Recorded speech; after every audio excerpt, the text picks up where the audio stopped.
Yuk kita mulai. Apa sih logam alkali tanah itu? Ternyata unsur-unsur golongan 2A, unsur golongan 2A yang disebut dengan alkali tanah ini umumnya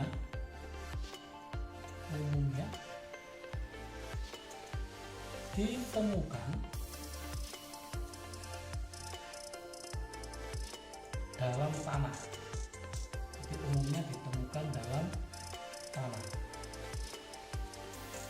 dan berupa senyawa tak larut. Berupa senyawa tak larut. Oke. Sehingga disebut dengan logam alkali tanah. Sehingga disebut dengan logam yaitu alkali tanah. Karena banyak ditemukan di tanah dan senyawanya tidak larut ya. Kemudian logam alkali tanah juga dapat membentuk basa. Logam alkali tanah ternyata dapat membentuk basa.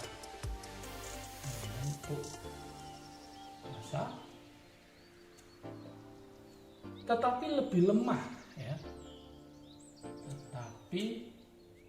Lebih lemah dibanding basa logam alkali. Dibanding basa logam alkali. Sudah kita pelajari ya di materi sebelumnya. Nanti link deskripsinya saya taruh di bawah ya untuk logam alkali. Dan juga lebih sukar larut untuk alkali tanah dibanding alkali. Oke, supaya paham kita harus tahu dulu anggotanya. Anggota dari alkali tanah itu siapa aja? Oke, anggotanya. Nah, saya kenalkan yaitu beli mangga, cari srikaya, bawa rambutan. Atau boleh bemo mogok cari serep dan radial boleh ya. Bebek makan cacing seret banget rasanya, terserah cara menghafalkan teman-teman semua, yang penting hafal ya. Nah ini angkanya harus hafal 4, kemudian 12, 20, kemudian 38, nah kemudian ditambah 2 semua, kemudian 5, 6, dan ini adalah 8.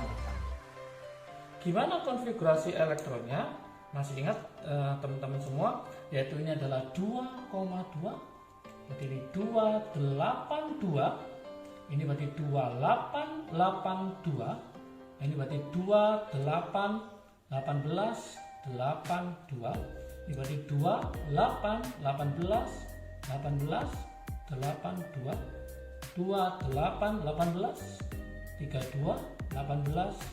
82, artinya apa sih? Nah, dari sini artinya yaitu dia bisa stabil. Bisa stabil. Nah, dengan cara apa? Yaitu dengan cara melepas dua elektron. Nah, dua elektronnya ini untuk membentuk ion positif. Ion positif. Contohnya misalkan Ca2+, Mg2+ gitu ya. Oke, kebanyakan nanti membentuk senyawa ion. Dari sini maka kita harus tahu yaitu sifat-sifatnya. Oke, sifat untuk alkali tanah. Ya.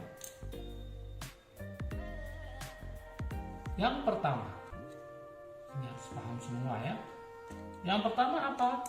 Yaitu dengan bertambahnya jajari penambahan jari-jari atom dari atas ke bawah, jelasnya ya, menyebabkan penurunan energi ionisasi, menyebabkan energi ionisasi semakin kecil. Kalau energi ionisasi semakin kecil, maka semakin mudah melepas elektron. Kalau semakin mudah melepas elektron, maka jangan salahkan, semakin reaktif. Nah, jadi semakin ke bawah itu artinya tadi semakin reaktif. Itu yang pertama. Yang kedua, sifat yang kedua, titik cair atau titik leleh ya, titik cair dan titik didih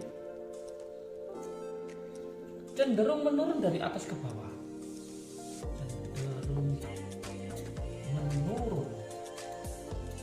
dari atas ke bawah. Yang paling bawah titik didih atau titik cairnya lebih rendah. Sifat yang ketiga,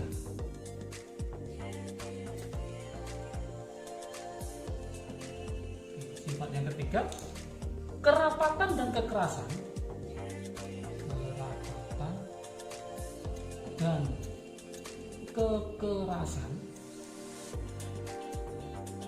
Logam 2A, logam alkali tanah ya, 2A lebih besar dibanding logam 1A. Ingat. Kenapa? Karena ikatan logamnya lebih kuat 2A. Saya tulis dengan warna hijau ya. Karena ikatan logam 2A lebih kuat. Ingat. Lebih kuat daripada apa? Yaitu golongan 1A. Sifat yang keempat, sifat untuk golongan alkali tanah yang keempat, yaitu bereaksi dengan air,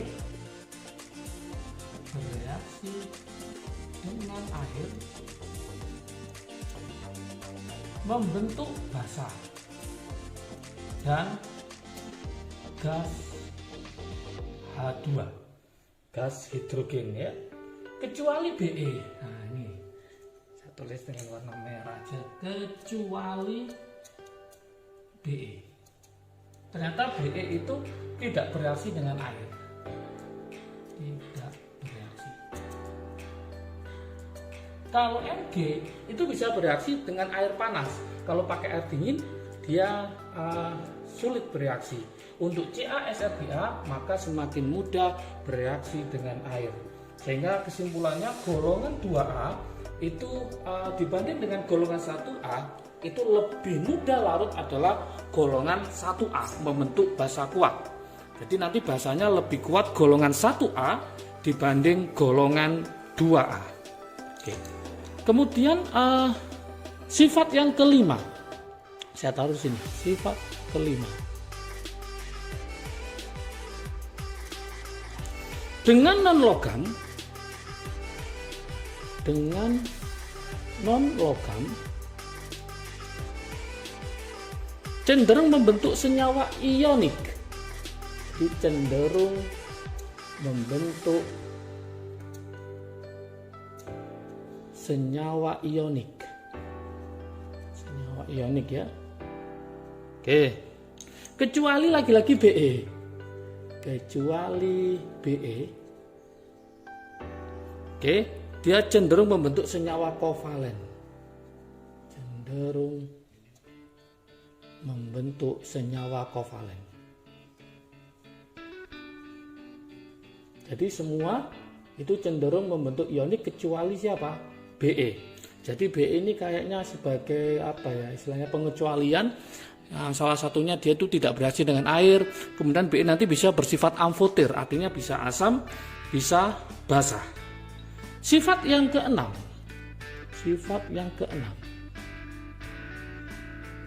Oke. Yaitu merupakan reduktor kuat. merupakan reduktor kuat, tapi tidak sekuat golongan 1A.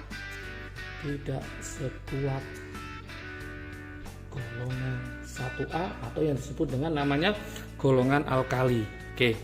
Dapat membentuk basa juga tapi tidak sekuat basa golongan 1A. Sehingga bisa kita simpulkan di sini, saya pakai trik asiknya supaya nanti ngerti. Trik asik. Nah, trik asiknya apa?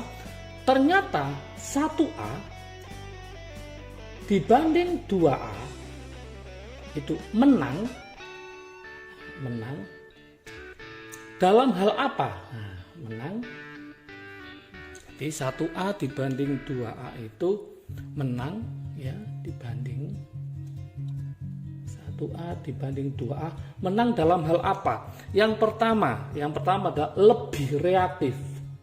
Jadi 1A lebih reaktif. Kenapa lebih reaktif? Karena energi ionisasinya lebih kecil daripada golongan 2A. Yang kedua, menang lagi adalah reduktornya. Reduktornya lebih kuat 1A. Jadi 1A lebih kuat. Yang ketiga, basa. Nah, basa juga lebih kuat. Lebih kuat yang mana? Yaitu 1A. Kemudian berikutnya bereaksi dengan air. Nah, bereaksi dengan air. Ternyata apa? 1A lebih hebat daripada golongan berapa? 2A. Inilah yang membuktikan bahwa ranking 1 itu lebih bagus daripada ranking 2, logikanya gitu. Ya, karena apa? 1A menang segala-galanya. Tapi di balik kemenangan pasti ada kekalahan. Ya, kekalahannya apa? Saya buatkan trik asiknya. Ya, untuk kekalahan dari golongan 1A. Oke. Jadi kesimpulannya nanti 1A kalah. Oke. Dibanding dengan 2A, kalah dibanding dengan 2A dalam hal apa? Ini harus paham juga. Dibanding 2A dalam hal ternyata adalah yaitu titik cair dan titik didihnya. Titik cair dan titik didih. Kenapa kalah titik cair dan titik didihnya? Karena apa? Golongan 2A ternyata ikatan logamnya lebih kuat. Karena golongan 2A ikatan logam ternyata lebih kuat.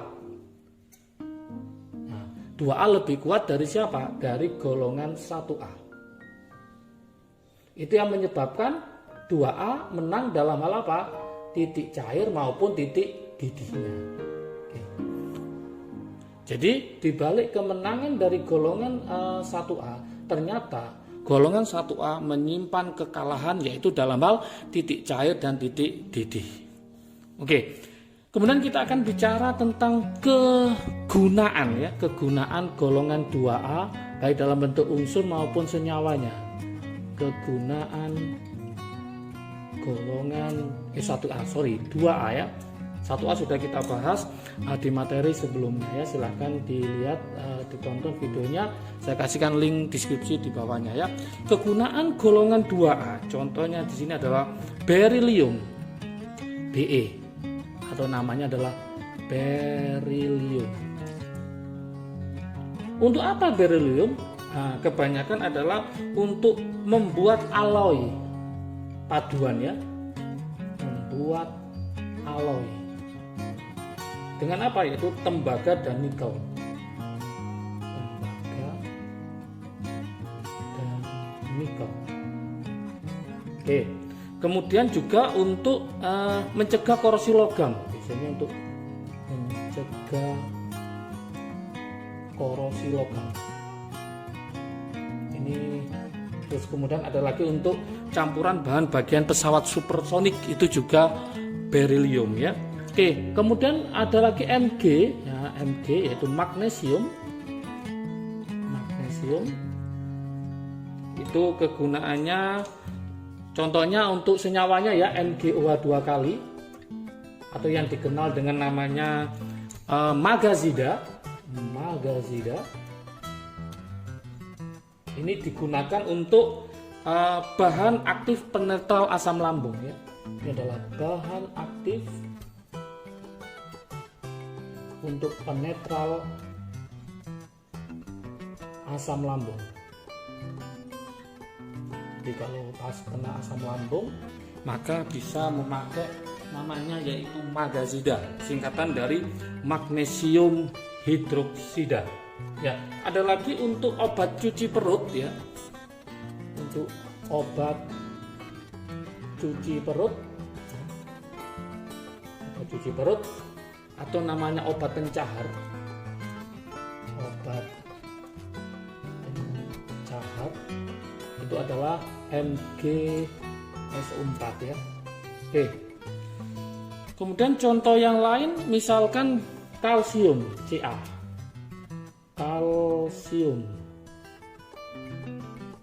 Kalsium itu adalah zat mineral utama pada tulang ya. Zat mineral utama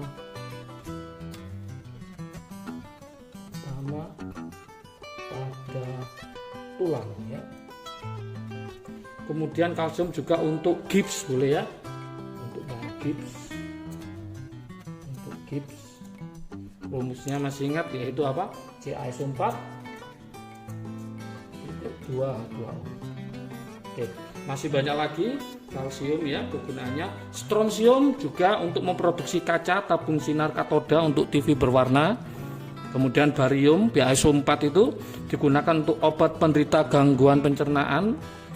Kemudian barium juga digunakan untuk zat pembantu dalam industri kaca. Untuk radium yang paling bawah karena dia radioaktif digunakan untuk mengobati kanker prostat ya, atau sebagai zat pembantu dalam industri cat yang dapat bercahaya. Jadi banyak sekali kegunaan golongan 2A ya.